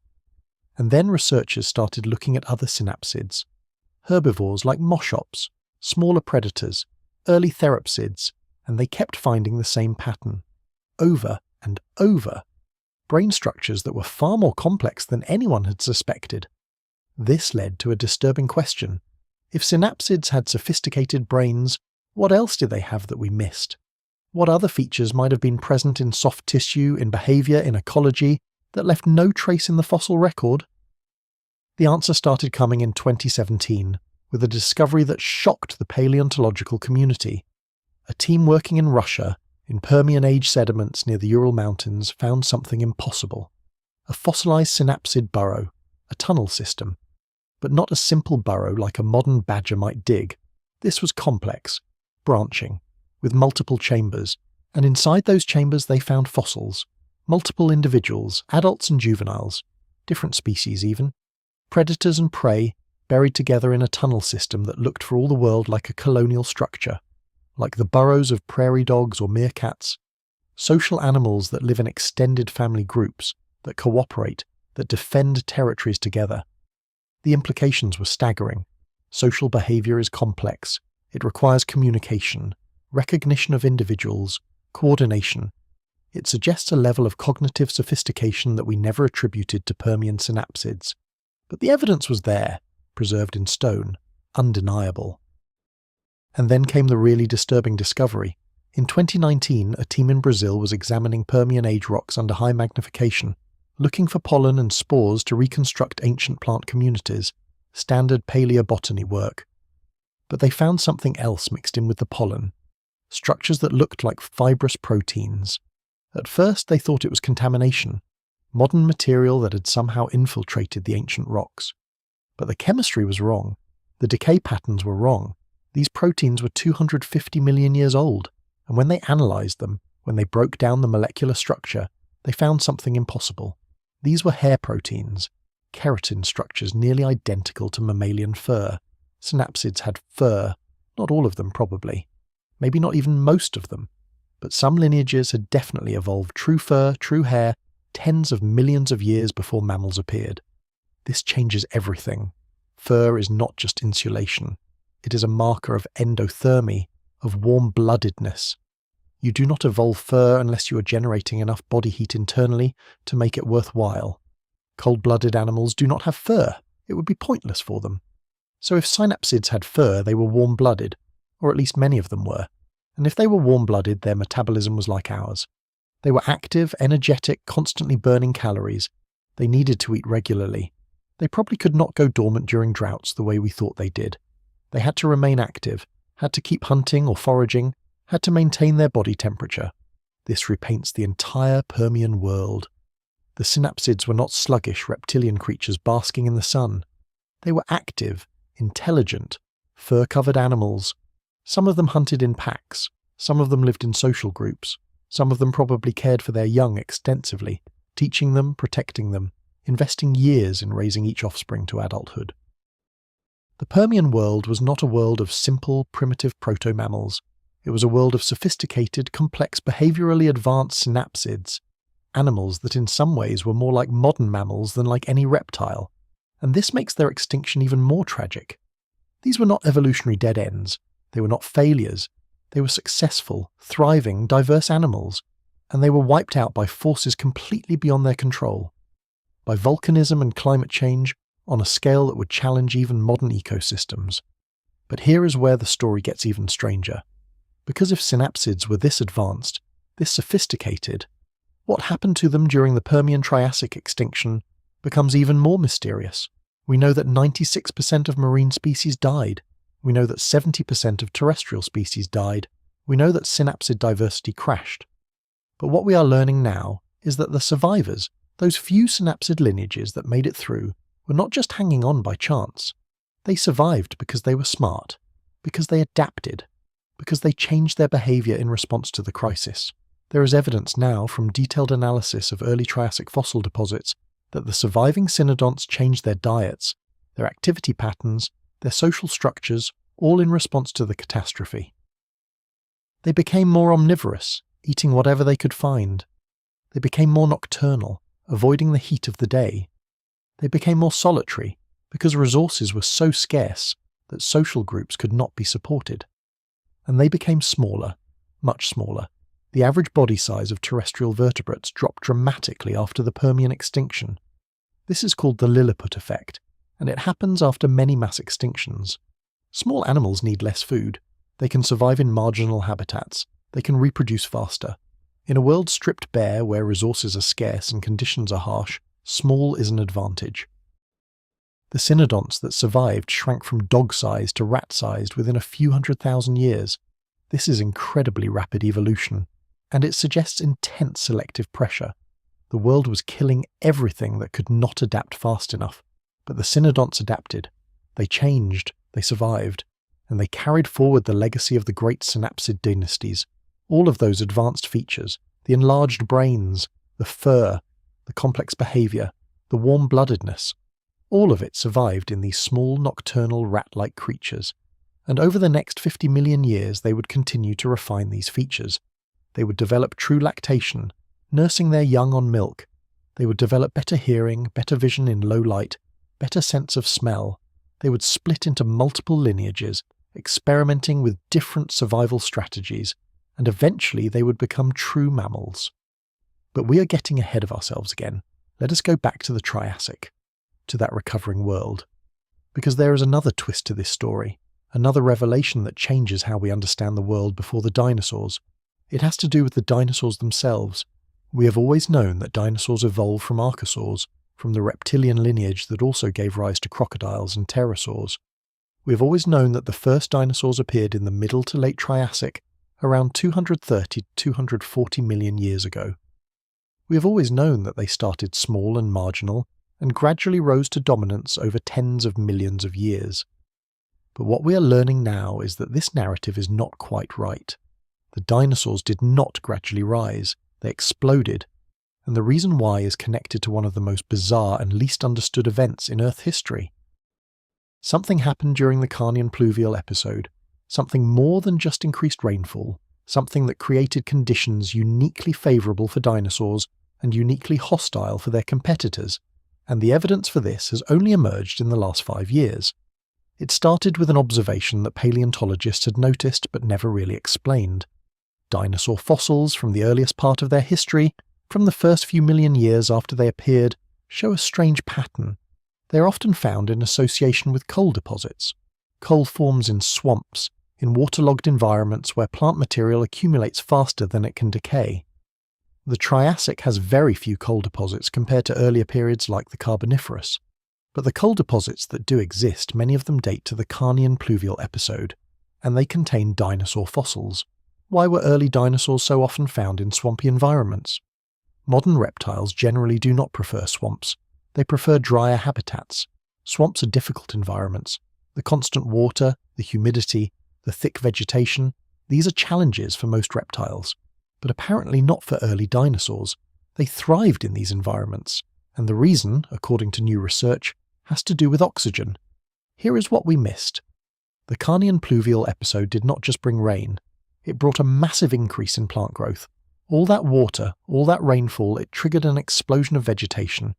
Forests spread, swamps formed, coal deposits accumulated, and all of those plants were photosynthesizing, producing oxygen, lots and lots of oxygen. Atmospheric oxygen levels, which had been relatively low during the early and middle Triassic, spiked during the Carnian pluvial episode. They rose from around 15% to perhaps 21 or even 22%. That is higher than modern levels, that is Carboniferous levels, high oxygen. Now, high oxygen favours animals with efficient respiratory systems, and dinosaurs, we now know, had incredibly efficient respiratory systems. They had air sacs, hollow spaces in their bones and bodies that allowed air to flow through their lungs in one direction continuously. This is much more efficient than the in and out breathing of mammals. It extracts more oxygen from each breath. Modern birds, which are dinosaurs, have this system, and we now have evidence that early dinosaurs had it too. CT scans of early dinosaur skeletons show the same hollow bones, the same structures for air sac attachment that modern birds possess. In a low oxygen environment, this system is just okay. It works, but it does not provide a huge advantage. But in a high oxygen environment, it becomes incredibly powerful. It allows for sustained high activity levels. It allows for rapid growth. It allows for endurance that other animals cannot match. And during the Carnian pluvial episode, with oxygen levels spiking, dinosaurs suddenly had an enormous advantage over their competitors. The crurotarsans, with their more traditional reptilian respiratory systems, could not match the activity levels of dinosaurs. They could not keep up, they could not compete. And over millions of years they lost ground, they declined, they went extinct. The dinosaurs meanwhile thrived, they spread, they diversified, and by the end of the Triassic they were dominant, all because of oxygen, because 2 million years of rain triggered a burst of plant growth that flooded the atmosphere with oxygen and gave dinosaurs an advantage they would keep for the next 150 million years. But there is more. There is another piece to this puzzle, another discovery that makes the story even stranger. In 2021, researchers analysing the chemical composition of Carnian Age rocks found something unexpected: high concentrations of iridium. Now, iridium is rare in Earth's crust. It is much more common in asteroids and comets. When we find iridium enrichment in ancient rocks, it usually means an impact event, an asteroid or comet hitting Earth. The most famous iridium anomaly is at the Cretaceous-Paleogene boundary, 66 million years ago. That is the asteroid that killed the dinosaurs. Everyone knows about it. But there is an iridium anomaly in Carnian rocks too, not as strong as the KPG boundary, but definitely present, and it is global. It shows up in rock samples from multiple continents. This suggests an impact event during the Carnian pluvial episode, not a huge impact, not a dinosaur killer level impact, but significant. Perhaps a comet or asteroid a few hundred meters across, big enough to cause regional devastation, big enough to throw dust into the atmosphere, big enough to affect climate. And here is where it gets interesting. An impact like that would create a temporary cooling period. Dust in the atmosphere blocks sunlight, temperatures drop, and then, after the dust settles, the warming resumes. This kind of rapid temperature fluctuation is incredibly stressful for ecosystems. It causes extinctions, it disrupts food webs, it creates opportunities for species that can adapt quickly. So the Carnian pluvial episode might not have been caused just by volcanism. It might have been caused by a combination of volcanism and an impact event. Two separate catastrophes happening at roughly the same time, amplifying each other, creating conditions that were uniquely challenging and uniquely transformative. The volcanism provided the long-term warming and increased rainfall. The impact provided a short-term shock that pushed ecosystems past their breaking point. And together, they created the perfect storm that ended the age of Crurotarsans and began the age of dinosaurs. But wait, there is more. Because in 2023, a team of researchers in China made a discovery that calls into question everything we thought we knew about the timing of dinosaur origins. They found a fossil in Middle Triassic rocks, dated to around 245 million years ago. That is 10 million years earlier than the earliest dinosaurs we previously knew about. And it was not a dinosauromorph, one of those early cousins of dinosaurs. It was a true dinosaur, a small bipedal predator with all the diagnostic features of the dinosaur family tree. This should not exist. Dinosaurs were not supposed to be around 10 million years earlier. This fossil rewrites the timeline. It means dinosaurs evolved earlier than we thought. It means they were around during the Middle Triassic, living alongside the Crurotarsans at the height of Crurotarsan dominance. It means they were there, waiting for millions of years before the Carnian pluvial episode gave them their opportunity. But why were they so rare during the Middle Triassic? Why do we find so few fossils of them? The answer, according to the researchers, has to do with habitat preference. This early dinosaur was found in rocks that represent upland environments, high elevation areas, mountainous regions, not the lowland floodplains where most Triassic fossils are found. The researchers hypothesized that early dinosaurs were originally highland specialists. They evolved in mountainous regions in cooler, more oxygen-rich environments. They were adapted to steep terrain, to thin air, to conditions that most other Triassic animals avoided. And they stayed there, isolated in the highlands for millions of years, rare, marginal, unknown to the lowland ecosystems that dominated most of Pangaea. But when the Carnian pluvial episode began, when the climate changed and the oxygen levels rose and the lowlands became wetter and more vegetated, the highlands began to expand. Higher elevations became habitable. Dinosaurs followed the spreading highland ecosystems downward. They moved into the lowlands, and there, with their superior respiratory systems and their adaptations to high activity levels, they outcompeted the lowland specialists. The Crurotarsans never saw them coming. This is a completely different story than the one we have been telling. Dinosaurs were not lucky beneficiaries of random extinctions. They were highland specialists waiting in the mountains for their chance, and when climate change expanded their preferred habitat and gave them advantages over their competitors, they swept down from the highlands and conquered the world. It is an incredible story. It is almost too good to be true, and it is based on one fossil, one single specimen from China. The paleontological community is divided. Some researchers accept the fossil as genuine, accept the early date, accept the implications. Others are skeptical. They want more evidence. They want more fossils from Middle Triassic uplands. They want confirmation before they rewrite the textbooks. And that is fair. Science should be cautious. But if this fossil is real, if the date is accurate, if the interpretation is correct, then everything we thought we knew about dinosaur origins is wrong. And here is the most unsettling part of all. If dinosaurs were around 10 million years earlier than we thought, living in highland refuges, evolving their unique features in isolation, then what else might have been living in those highlands?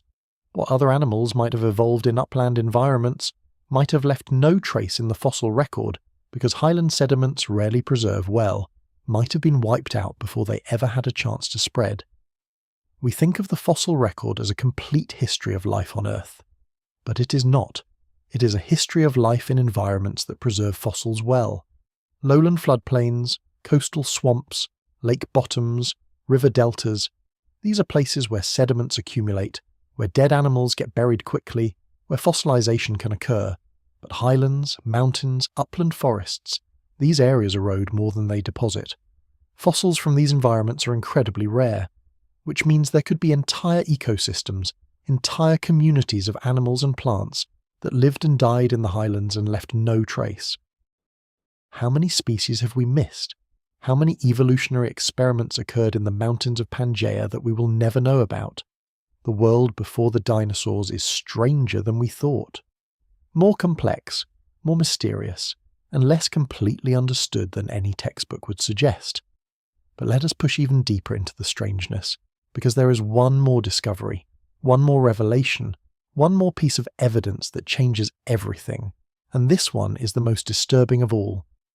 In 2024, just last year, a team of researchers published a paper that sent shockwaves through the paleontological community. They had been studying the Permian-Triassic boundary, that layer of rock that marks the Great Dying. They were looking at microscopic fossils, trying to understand what happened to microbial life during the extinction. Bacteria, archaea, protists, the invisible majority of life on Earth. And they found something impossible.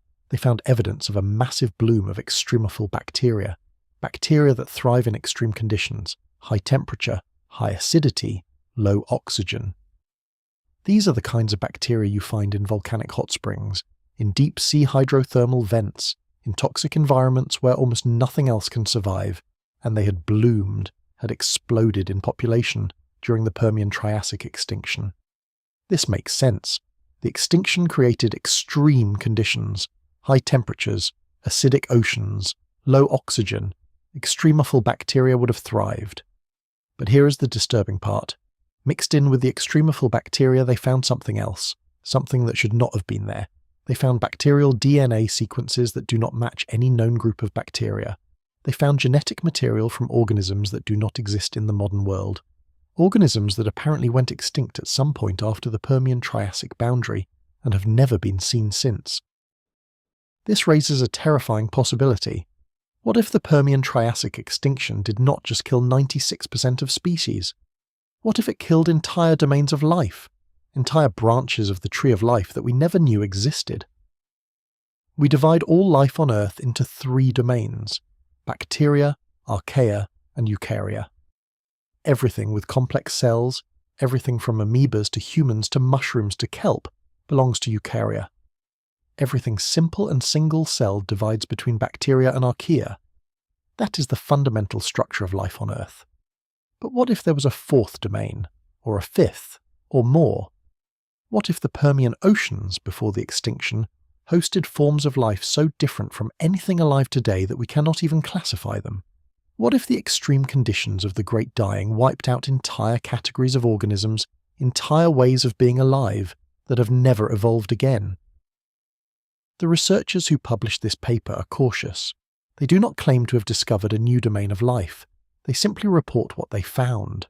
Strange DNA, unknown organisms, mysteries preserved in rock.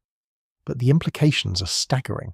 If entire domains of life went extinct during the Permian-Triassic boundary, then the world before the dinosaurs was even more alien than we imagined. It was not just a world of synapsids and crurotarsans and strange plants. It was a world where the fundamental categories of life were different, where the tree of life had branches that no longer exist, where biology itself operated according to rules we can barely comprehend, and all of it was erased, wiped away by volcanism and climate change and the sheer bad luck of living at the wrong time in Earth's history. This is the final twist, the ultimate revelation. The world before the dinosaurs was not just a prehistoric version of our world, with different species but the same basic rules. It was fundamentally alien, a planet where life itself was more diverse, more strange, more complex than it is today. And we lost it. We lost it to catastrophe, to forces of geology and climate that care nothing for complexity or diversity, or the millions of years of evolution that created them. The world before the dinosaurs was a world we can barely understand, a world we are only now beginning to glimpse through new technologies and new discoveries and new ways of reading the rocks. And every new discovery makes it stranger. Every new fossil raises more questions than it answers. Every new analysis reveals depths of complexity we never suspected. The synapsids were more advanced than we thought. The dinosaurs evolved earlier than we thought. The extinctions killed more than we thought. The world was more alien than we thought. And we are still learning, still discovering, still peeling back layers of time to reveal a planet that grows more mysterious with each passing year. So when you think about the world before the dinosaurs, do not imagine a simple, primitive version of our world. Imagine something truly alien. Imagine a planet where the dominant animals were fur-covered proto-mammals with complex social lives and sophisticated brains. Imagine a planet where the first dinosaurs were hiding in the highlands, waiting for their moment. Imagine a planet where entire domains of life existed and vanished, leaving behind nothing but fragmentary DNA and unanswered questions. That is the world that existed before the dinosaurs rose. That is the world that was lost to the Great Dying and transformed by 2 million years of rain. That is the world that made our world possible. And here is the most humbling thought of all. Everything we know about that world, all of our understanding, all of our theories and models and narratives, they are based on fragments, incomplete fossils, scattered data, chemical traces. We are trying to reconstruct an entire planet from a handful of clues. It is like trying to understand modern Earth based only on the fossils that will form in lowland swamps over the next million years. You would miss the mountains, you would miss the deserts, you would miss the tundra and the grasslands and the coral reefs that do not preserve well. You would have an incomplete picture, a distorted view. You would think you understood Earth, but you would be wrong. That is where we are with the Permian and Triassic. We have fragments, glimpses, snapshots of ecosystems preserved by accident in rocks that happen to form in the right places at the right times. Everything else is inference, guesswork, extrapolation from the little we know to the vast amount we do not. And yet, from these fragments, we can still perceive the outlines of something magnificent. A planet teeming with life, ecosystems of breathtaking complexity, animals that would seem like science fiction if we encountered them today, plants that filled ecological roles that no longer exist. And all of it connected, all of it interdependent, all of it part of a planetary system that functioned in ways we are only beginning to understand. The world before the dinosaurs was real. It existed. Animals walked across Pangaea. Plants grew in ancient sunlight. Predators hunted. Prey fled. Life struggled and thrived and evolved for hundreds of millions of years, and then it ended. Not with a whimper, not with a gradual decline, but with catastrophe, with volcanism and climate change and mass death, with the Great Dying that brought the Permian to a close, and from that ending came a beginning, the Triassic recovery, the rise of new groups, the spread of the dinosaurs, the world we know, built on the ruins of the world that came before. This is the lesson of deep time. Nothing lasts forever, not even the mightiest dynasties, not even the most successful animals, not even entire domains of life. The planet changes, climate shifts, volcanoes erupt, asteroids fall, and when they do, the world ends and begins again. The synapsids ruled for tens of millions of years. They were successful beyond measure. They were diverse. They were complex. They were, in their way, magnificent. And they were almost entirely wiped out. The Crurotarsans dominated the Triassic. They were the apex predators, the largest herbivores, the most common animals, and they went extinct. The dinosaurs would rule for 150 million years, longer than any other group of large animals in Earth's history. And they too would fall. This is the pattern.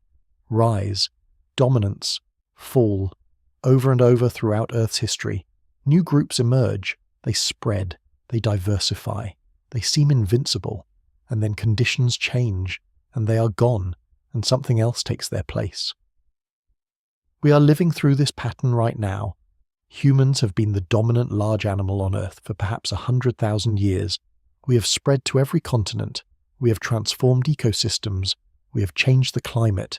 We seem invincible, but we are just another chapter in Earth's story, another group having our moment, and one day we too will pass. The planet will continue, life will continue, and something else, something we cannot imagine, will inherit the Earth that we leave behind. The world before the dinosaurs teaches us humility. It teaches us that dominance is temporary, that complexity is fragile, that even the most successful animals can vanish if conditions turn against them. But it also teaches us resilience, because life survived the Great Dying. Life survived the Carnian pluvial episode. Life survived every extinction, every climate catastrophe, every asteroid impact in Earth's history. Not every species survived, not every group survived. But life, the phenomenon of life itself, has never been extinguished. It has always found a way, always adapted, always evolved something new to fill the empty spaces left by what was lost. So as you drift off to sleep, as the story of the ancient world fades into dreams, remember this. You are part of that story.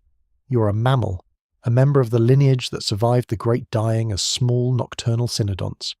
Your ancestors lived through the worst catastrophe in Earth's history. They survived when 96% of species did not. They adapted when others could not. And they passed their genes down through countless generations, through the age of dinosaurs when mammals were small and marginal, through the asteroid impact that ended that age, through the rise of modern mammals in the Cenozoic, through the evolution of primates and the emergence of humans. You carry within you the legacy of survivors, of animals that refused to give up even when the world was ending around them. That is your inheritance. That is your connection to the deep past. You're not separate from the world before the dinosaurs. You are its continuation, its heir, its proof that life goes on. So rest now. Dream of those ancient worlds. Dream of Pangaea and synapsids and the Great Dying. Dream of rain falling for 2 million years.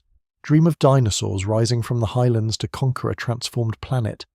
Dream of extinctions and survivals, and the endless cycle of life adapting to a changing Earth. And know that you are part of something vast and ancient and ongoing. You are part of the story that began billions of years ago and continues still. The story of life on Earth. The story that has no ending. The story that keeps writing itself, generation after generation, extinction after extinction, age after age. You are that story.